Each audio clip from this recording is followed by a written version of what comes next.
자유언론 실천선언 41주년을 맞아 지금 한국 사회는 그야말로 총체적 타탄의 위기에 빠져 있다. 가장 큰 원인이 박근혜 정권의 독선과 폐악, 무능과 반역사적 행태, 주권자들 한갓 신민으로 얕잡아보는 오만함에 있음은 물론이다. 최근 벌어지는 일들만 보아도 박 정권의 본질과 실체가 여실히 드러난다.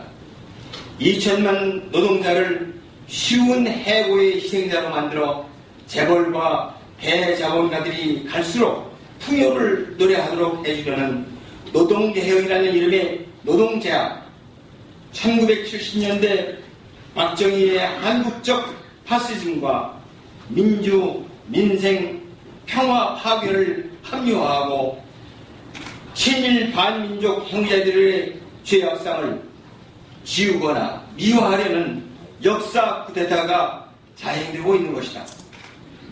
국민 자체는 물론이고 민족 공통체가 돌이킬 수 없는 파국 앞에서 신음하고 있는데 오늘 언론인들은 과연 무엇을 하고 있는가?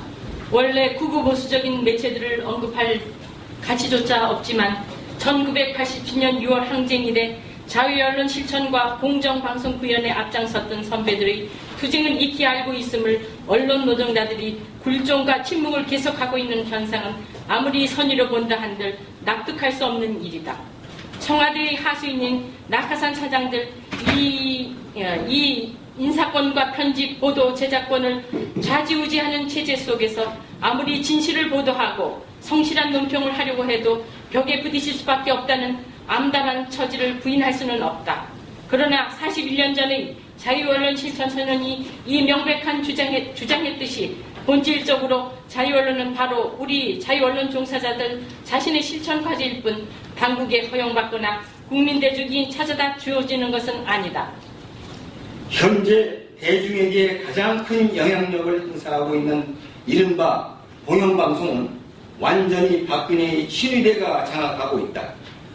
한국방송의 이사장은 친일파의 후손이자 극우적 역사관을 가진 인물이고 문화방송을 감독 관리하는 방송문화진흥회 이사장은 제1야당 대표를 비롯해서 국민 대다수를 공산주의자 또는 좌파로 몰아붙이는 사상적 테러리스트이다.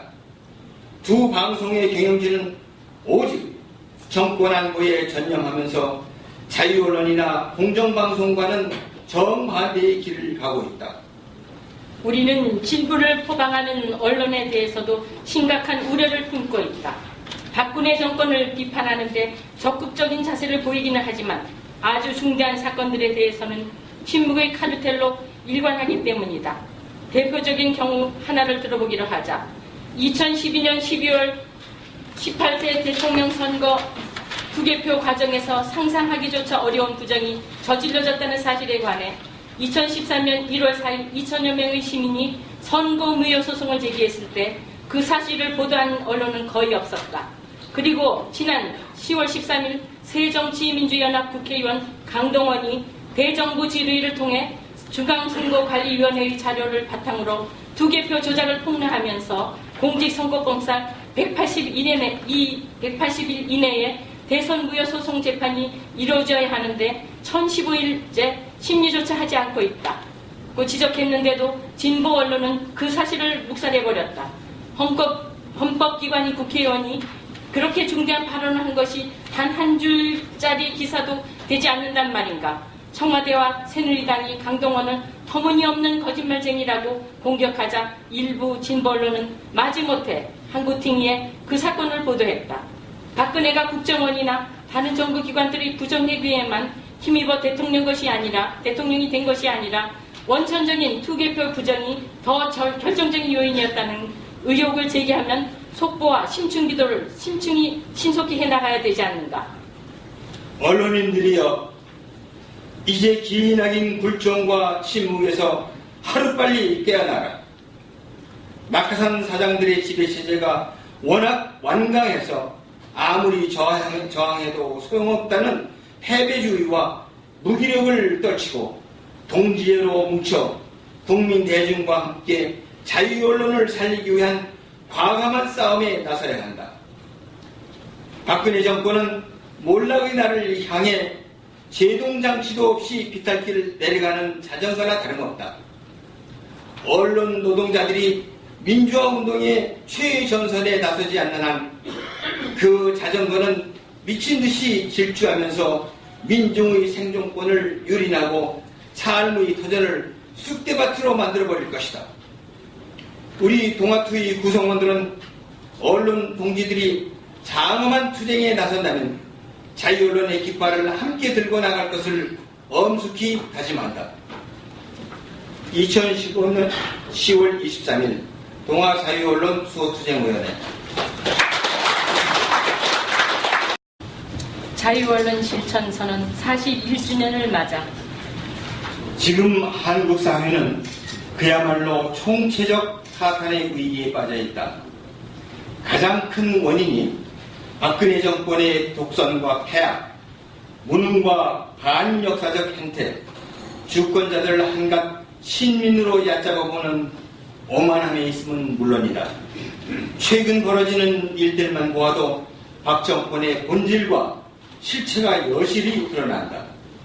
2천만 노동자를 쉬운 해고의 희생자로 만들어 재벌과 대자본가들이 갈수록 풍요를 노래하도록 해주려는 노동개혁이라는 이름의 노동제약, 1970년대 박정희의 한국적 파시즘과 그리고 지난 10월 13일 새정치민주연합 국회의원 강동원이 대정부 질의를 통해 중앙선거관리위원회의 자료를 바탕으로 투개표 조작을 폭로하면서 공직선거법상 180일 이내에 대선 무효 소송 재판이 이루어져야 하는데 1015일째 심리조차 하지 않고 있다. 고 지적했는데도 진보 언론은 그 사실을 묵살해버렸다. 헌법기관이 국회의원이 그렇게 중대한 발언을 한 것이 단 한 줄짜리 기사도 되지 않는단 말인가. 청와대와 새누리당이 강동원을 터무니없는 거짓말쟁이라고 공격하자 일부 진보 언론은 마지못해 한국TV에 그 사건을 보도했다. 박근혜가 국정원이나 다른 정부기관들의 부정행위에만 힘입어 대통령 것이 아니라 대통령이 된 것을 공산주의자 또는 좌파로 몰아붙이는 사상적 테러리스트이다. 두 방송의 경영진은 오직 정권 안보에 전념하면서 자유언론이나 공정방송과는 정반대의 길을 가고 있다. 우리는 진보를 포방하는 언론에 대해서도 심각한 우려를 품고 있다. 박근혜 정권을 비판하는데 적극적인 자세를 보이기는 하지만 아주 중대한 사건들에 대해서는 침묵의 카르텔로 일관하기 때문이다. 대표적인 경우 하나를 들어보기로 하자.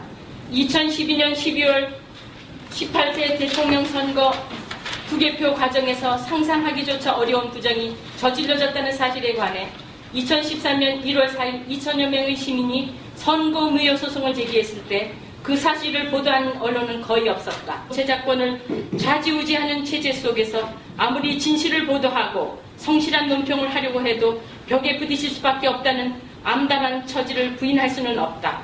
그러나 41년 전의 자유언론 실천선언이 이 명백한 주장했듯이 본질적으로 자유언론은 바로 우리 자유언론 종사자들 자신의 실천 과제일 뿐 당국에 허용받거나 국민대중이 찾아다 주어지는 것은 아니다.